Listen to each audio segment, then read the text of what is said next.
fish from water, it's not a fish anymore. Fish is part of water. He can only be alive in his element. Take air from a man, he is not a man any longer. He is part of it. We all take it in, we all breathe it out. It changes us, and we change it. Where is mine or thine? Where is greed or glory? We search so far, it is so near. When we meet it, we shiver and bless it, and we are blessed. We are blessed to discover something so good, so real, could be found in this life.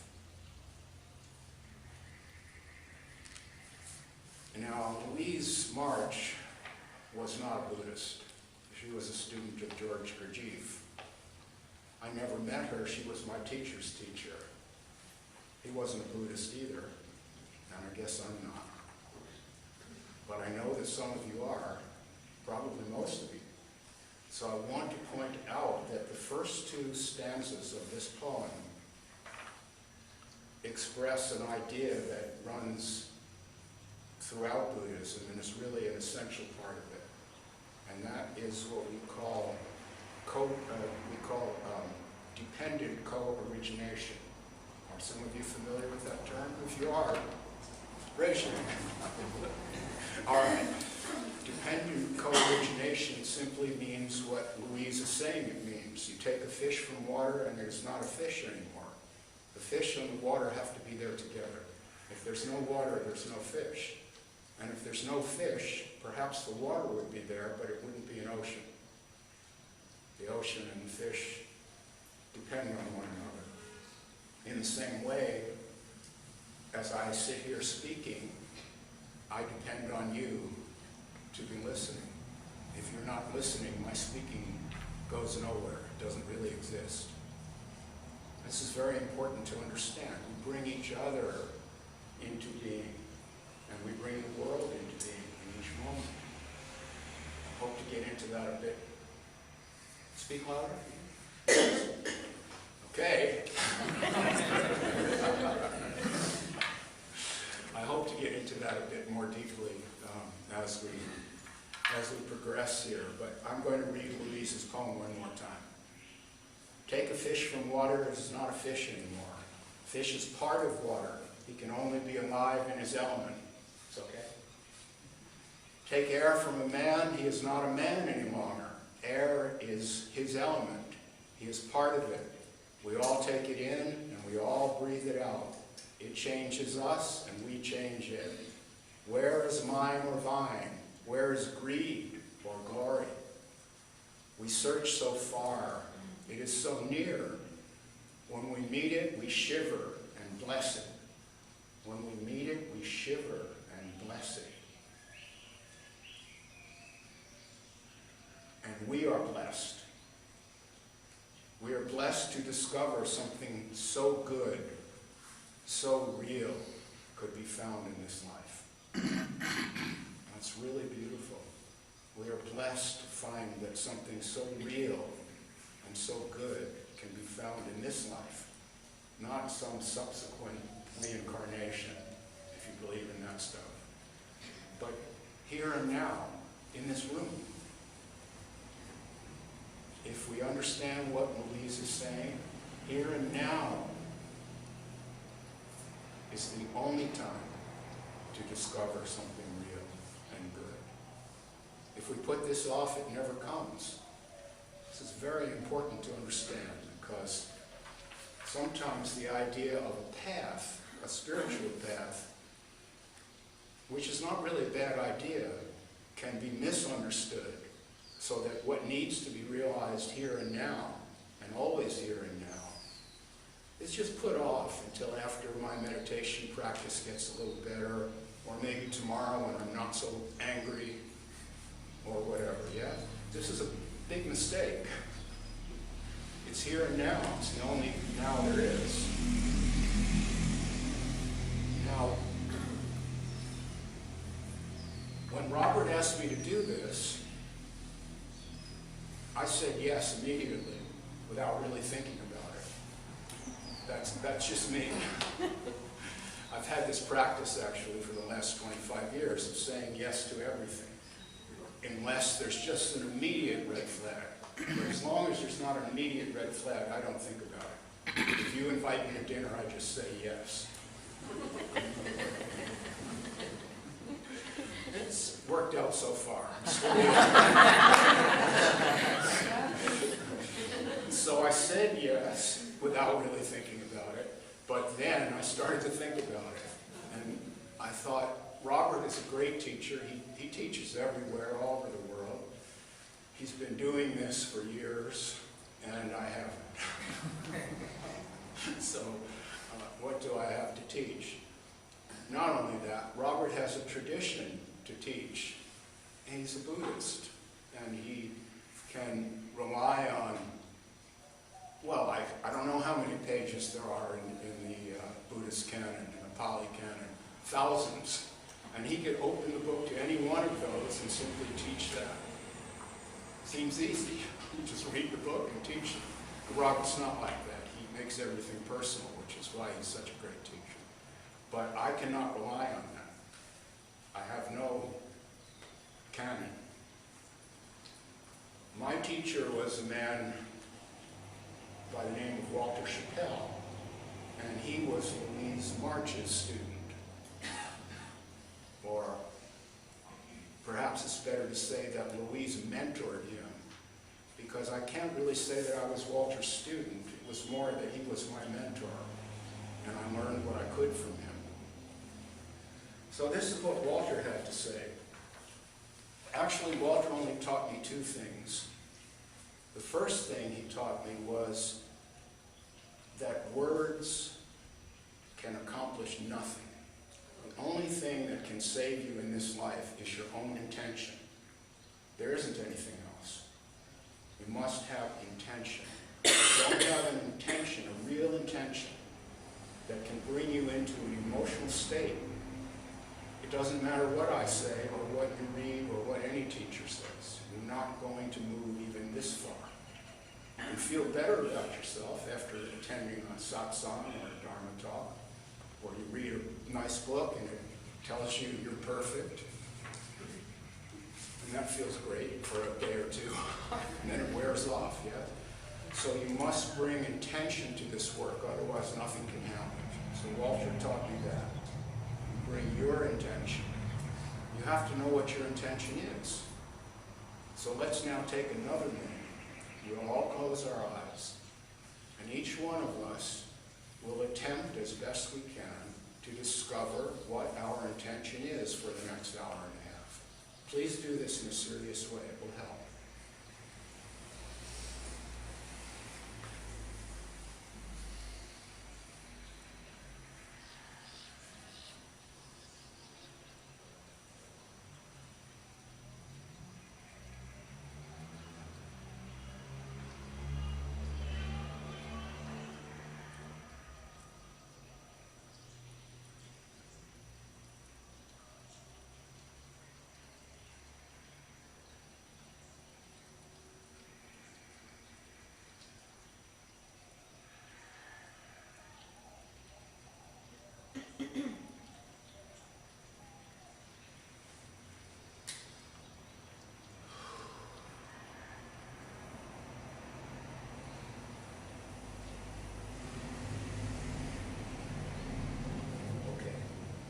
Now, my intention is a very serious one.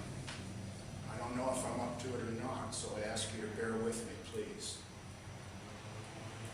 But the last time I was here, Robert coaxed out of me a story about my awakening 25 years ago.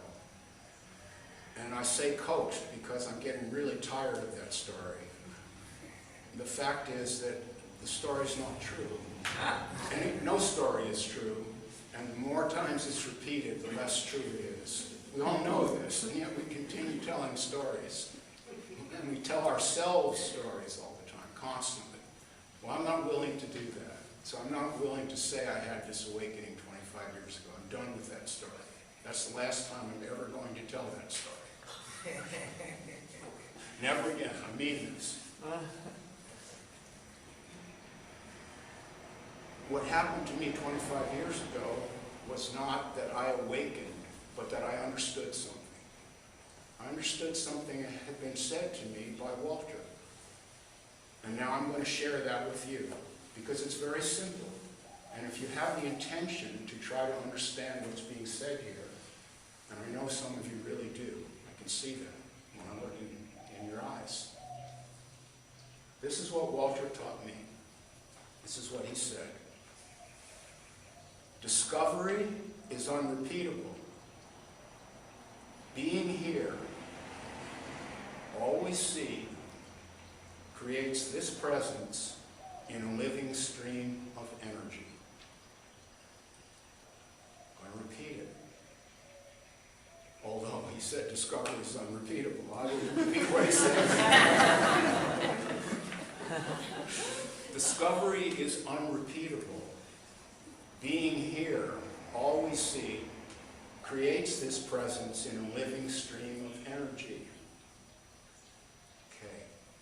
Now, one day I suddenly understood that. Before then it was good words, and they were good words, but I didn't get it. And then one day I got it. Now, let me try to tell you what that means in my understanding. It means that no matter what the Buddha discovered, it's nothing to you. That discovery is unrepeatable. You can read about it, you can hear about it, you can hear that there's an Eightfold Noble Path and all this jazz, and you can even try to walk that path, but you cannot discover what the Buddha discovered. His discovery is unrepeatable. Let's please try to understand that, because some of us are Buddhists. And I mean no disrespect for Buddhism. I like Buddhism. I've read some of it. I enjoy it. It's great. But it's a lie in the same way that that story that Robert Hall coaxed out of me is a lie. Each time you repeat it, it becomes less true. So this story that there was this guy who discovered something 2,500 years ago and wrote it all down, and now all you have to do is follow the yellow brick road, and now you wake up and become a Buddha. Please, don't believe it. It doesn't work that way. It just doesn't work that way. It's not like that. Walter was a great mentor to me. He spent hundreds of hours sitting on the floor with me in meditation, in instruction, in discourse. We suffered together. He was a great guy. But I don't know what he knew. How could I? How could I possibly know what he knew? I didn't grow up in his body. I didn't grow up in his family. I don't know what he had to suffer. You don't know who I am. You see me, yes? What do you actually see? A face, hands, and the rest is my clothes. You hear my voice. That's all you know. You can't see my feelings. You can't see my thoughts. You can't feel my emotions. Right? Obvious, yes? I'm in the same boat. I don't mean regarding you, I mean regarding myself. I can't see my own face, so you're one up on me there. You can't see my hands. And I am aware of some of my emotions, maybe the top layer, and some of my thoughts, the ones that are conscious. The rest is a mystery to me. What you call Robert, I don't know what it is. Robert Hall was a physician, so he knows what the inside of the body looks like. I've never seen one. I have no idea. I just take it on faith that there's organs in here. I've seen photographs, so I guess I have them too. But I don't know what they are. I've never seen them. I don't know myself. You don't know me, and I don't know me. Yet we walk around here knowing who we are all the time. and I'm this and that. You've just insulted me. You don't know what I am. I said that. It's very important to understand this. I don't know who I am, and I never will. Yes? Am I getting this across to you? Tell me, yes or no? Yes. I don't do this, so. No, seriously, this is my first shot. Okay? I'm just being very honest with you. I'm not a spiritual teacher. I'm someone who had a profound experience, and I'm, said I wasn't going to speak about that. We get into these habits, and then that's the story, and it just goes around and around and around and around. We just keep repeating this lie. I'm trying to share with you something that I have come to understand. Let's put it that way. It's much better. And I want to share it with you because for me, it's what Louise March was referring to when she said, and we are blessed and we're amazed to find that something so true and so good could be found in this life. We're touched by that. So, well, I am someone who did find something like that, and I continue to find it. And that's why I'm sitting here. If I can share that with if one person in this room I could share that with, I would be thrilled. I would think this day really went perfectly. That would be great. That would really be great. Be heartwarming. So I agreed to do this. I then began to have second thoughts. I said, wait a minute, I have no tradition to teach. My teacher wasn't really a teacher. He was a mentor. He didn't have a tradition to teach either. He didn't give me the secrets of the universe. He didn't teach me about Buddhist psychology, the 5 skandhas and all this stuff. He didn't have any of that to refer to. All he really taught me was that the only thing that could save Robert was to have a true intention and just stick to it. Just have one intention and stick to it. And you make that intention into an emotional state. That's how we do this work. You find out what your intention is. It's like when you're young and you fall in love. You have this one intention. I want to see her again. Without her or him or whatever the case may be, life is useless.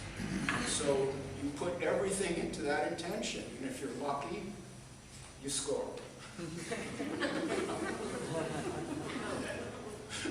Well, now we want to score in a different way. So we have to have an intention to really hear what is being said. I want you to really hear it, not because Robert the Great is saying it, but because I want to share it with you. It's not mine. And it can't become yours. So what do I mean by create an intention? It's very simple. You have to first stop the chaos in your own mind. You have to see that chaos. Maybe you saw some of it when you sat here silently for 5 minutes. Maybe you notice it now. Bring it to a stop. Just relax. It doesn't need to be there. It doesn't mean you make it go away. It's still there. Just let it be what it is. Second thing is, don't judge what I'm saying. Don't reply to it. Don't quarrel with it. Just hear it. Third thing is, don't translate it into your everyday language. If you do that, it will be the same as if it went in one ear and right out the other. You'll just explain it away. That's not what this is about. Not at all. This is about actually hearing something for the first time, something that you have never heard before. And this is your last chance, because I'm not going to ever be able to repeat this. Discovery is unrepeatable. Being here,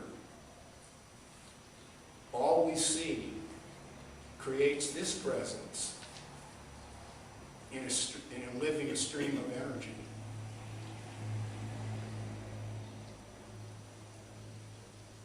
I turned 67 years old last year. Where's my life? Where is it? All those things happened. They did happen, but they happened as a happening. I can't get it back. I can't touch it. There are photographs, but the photographs aren't my life. They're just paper. I can't go back and have any of that again. It's once upon a once. Now really feel that. If you do, this is how we create this emotional state of listening and making use of this Dharma talk.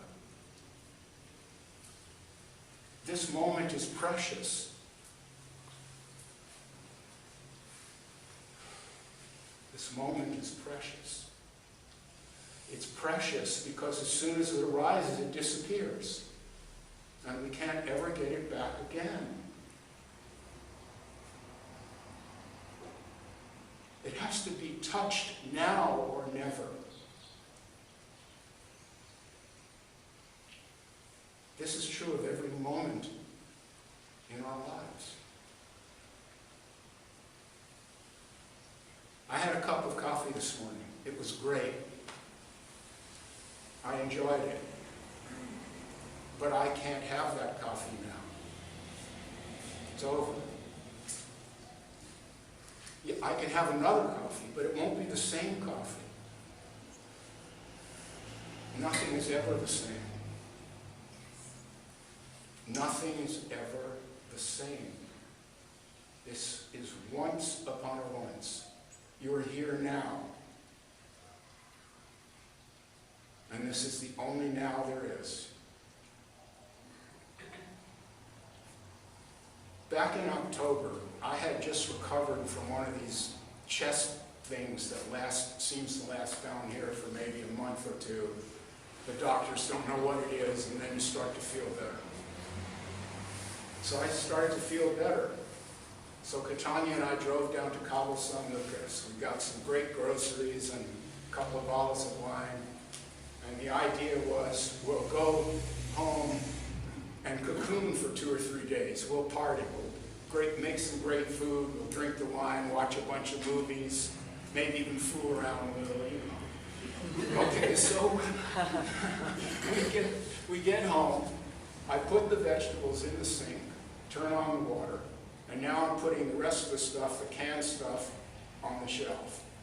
Well, this behind my back, the water fills the sink and overflows onto the concrete floor. It's a Toledo floor. It's polished concrete floor.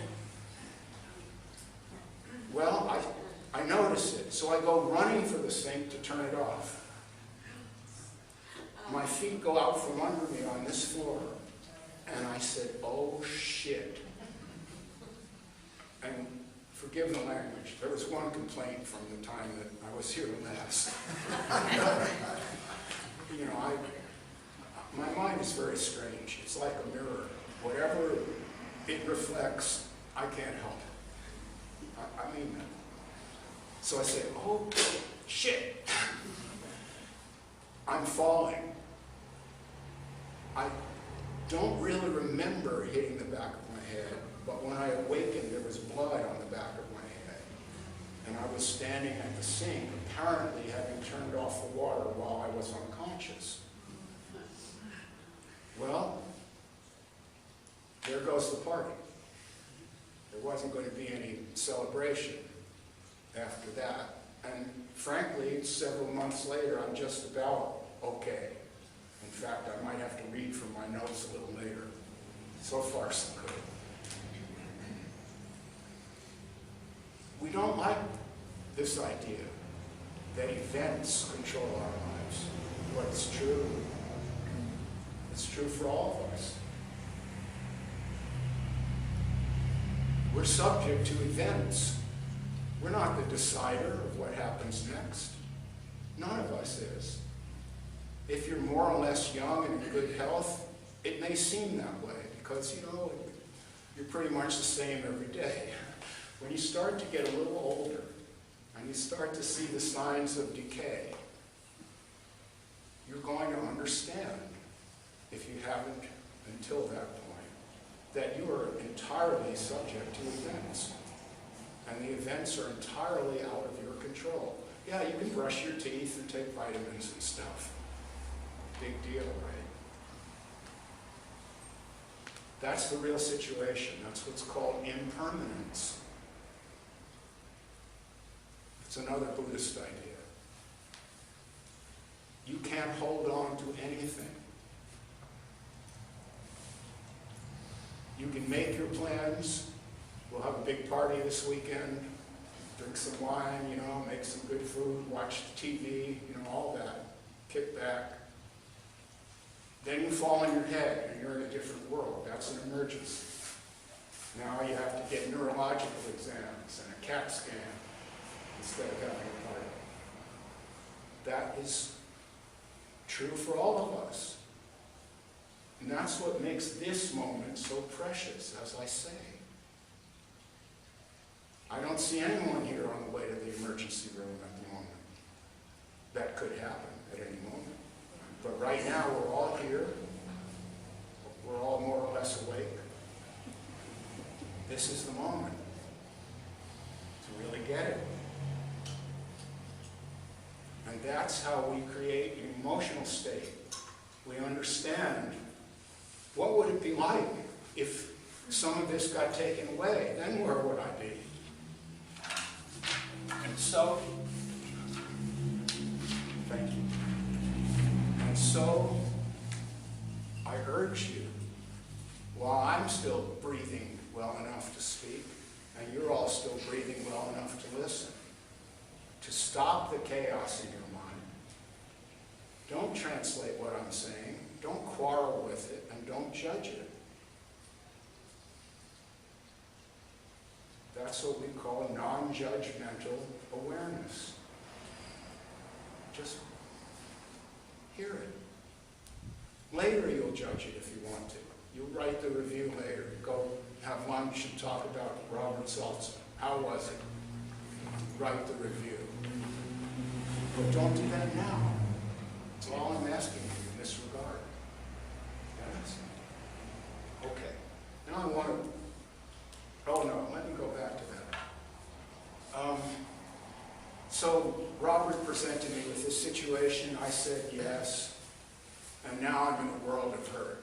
Because what am I going to teach? I'm serious. I don't know. I have no idea. So then, on last Tuesday, I decided, I know, I want to teach something that a Buddhist would understand, and yet it's true for me. What is that? Is there an intersection between Robert Saltzman and Buddhism? I'm thinking, Eightfold Noble Path? Nope. Four Noble Truths? I don't buy it.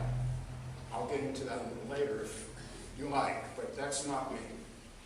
And, you know, Robert and I used to butt heads just on this because I would tell him, no, I don't really buy that. Okay. Path? No, I'm not too sure if there's a path from here to here. I'm not too sure if there's a path from here to here. I don't know if I want to go around the mulberry bush and chant and say prayers or correct my behavior and learn a bunch of words out of a book and then eventually just come back to being where I am right now. I don't know if that's really helpful. Robert actually was able to show me how it could be helpful, and I am grateful for that. That you wouldn't have really wanted to hear a Dharma talk from me 12 years ago. I really don't think so. I'm enough of I think I'm enough of an iconoclast, an idol smasher right now. Probably it's about as far as most of you can swallow it, if you even can. I hope you can. My teacher was that way too. That Gurdjieff was that way. That's my lineage. It's a lineage of no lineage. It's a lineage of people who burned the house down. So I'm thinking, where can I intersect with Buddhism in a way that is real to me, completely authentic? Okay, this is not out of the Pali canon, but it is out of Mahayana Buddhism.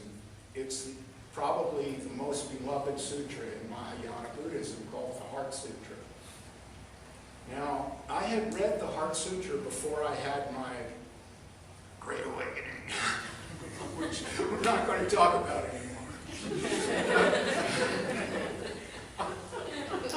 You can't escape your own story. The best thing you can do is just realize that it's bullshit.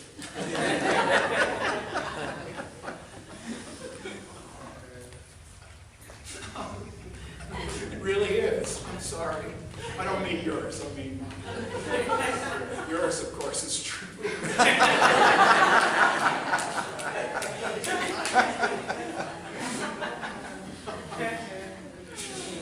So I had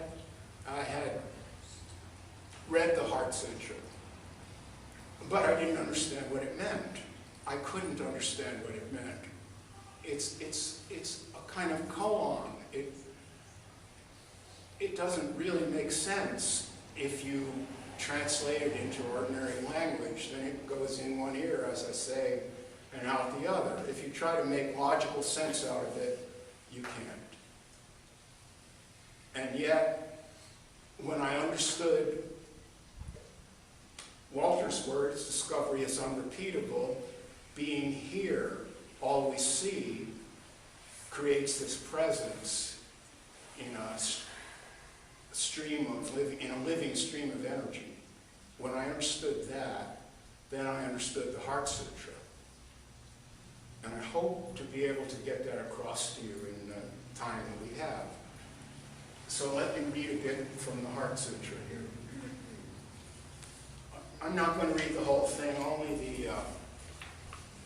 the most important section. It goes like this. Form is nothing more than emptiness. Emptiness is nothing more than form. Form is exactly empty, and emptiness is exactly form. All things are empty. Nothing is born. Nothing dies. Nothing is pure. Nothing is stained. Nothing increases. Nothing decreases. So in emptiness there is no form. No feeling. No perception. No thought. No consciousness. There are no eyes, no ears, no nose, no tongue, no body, no mind. There is no seeing. There is no hearing, no smelling, no tasting, no touching. I hope I have another page here. Something to touch. No touching, no imagining. There is nothing seen, nor heard, nor smelled, nor tasted, nor imagined. There is no ignorance. There is no end to ignorance. There is no old age and death. There is no end to old age and death. There is no suffering. There's no cause of suffering. There's no end to suffering. There's no path to follow. There is no attainment of wisdom, and there is no wisdom to attain. There is no wisdom, no attainment of wisdom, and no wisdom to attain. There's no mind, there's no body. Emptiness is form, and form is emptiness. What can that possibly mean? This is like a joke, a Woody Allen joke. He used to tell, no, it's serious. I'm serious, it's a joke. Woody Allen would tell this story. He would say, if it's true that everything is an illusion and nothing exists, I paid entirely too much for my living room carpet.